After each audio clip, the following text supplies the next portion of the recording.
謝謝494句金句，腦退化係因為心太累。喺香港咧，我相信你都會見過兩種好唔同嘅長者。第一種可能已經80歲㗎咯，但係雙目有神、思路清晰，甚至健步如飛喎。另一種可能得60歲嘅啫，但係又健忘啦，乜都唔記得啦，成個人又話就揸住拐杖啦，甚至孭尿袋、孭屎袋，即係成個人情緒好低落，其實都幾陰功，係嘛？除咗可能遺傳啊、基因嘅因素之外咧，情緒同潛意識可能都係重要嘅因素。所以今日想同大家分享潛意識嘅退場機制。腦退化係點開始呢？原因當然好多啦，其中一種情況咧就係當你忽然間發覺你身邊重要嘅人已經離世，屋企剩翻你一個，張床一個人瞓，內心嗰團激情火咧就可能慢慢消退咗。特別如果你一生就竭盡所能，為父母、為家人、為仔女、為伴侶、為事業、為家庭拼盡所能，但係當有一日好似冇人再需要我忽然可能會同自己講夠啦，我唔想再撐啦。嗰刻大腦好似撳咗個即係暫停掣，我嘅專注力會下降啦，我記憶會鬆脱啦，我嘅情緒麻木啦，好多嘢會唔記得啦、健忘啦。其實唔係冇記性，係唔想再記得，因為太痛。所以咧，潛意識會放低，會健忘，其實都係一個自我保護嘅機制。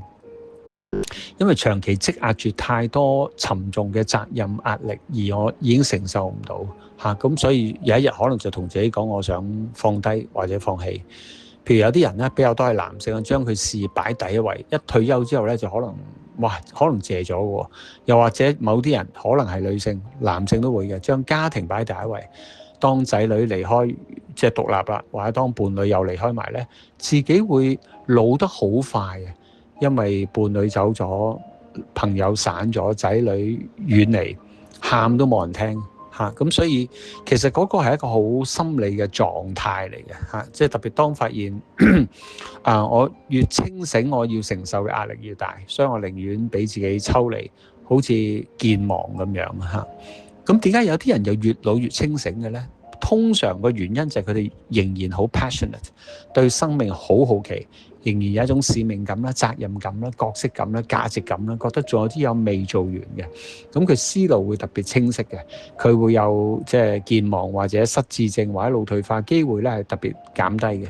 當我哋心有所愛咧，大腦又會配合嘅喎嚇，咁所以咧要養身咧，更加要養心。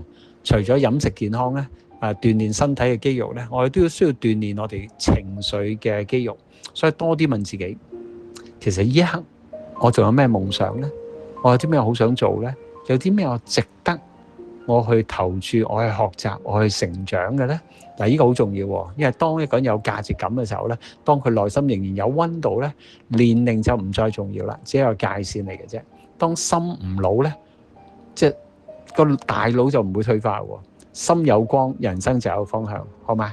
咁所以記得嗰句，我想病就會病。譬如我自己華山已經超過60歲啦，身體當然會有衰弱嘅部分，但我精神健康咧，發覺越嚟越 fit 咯。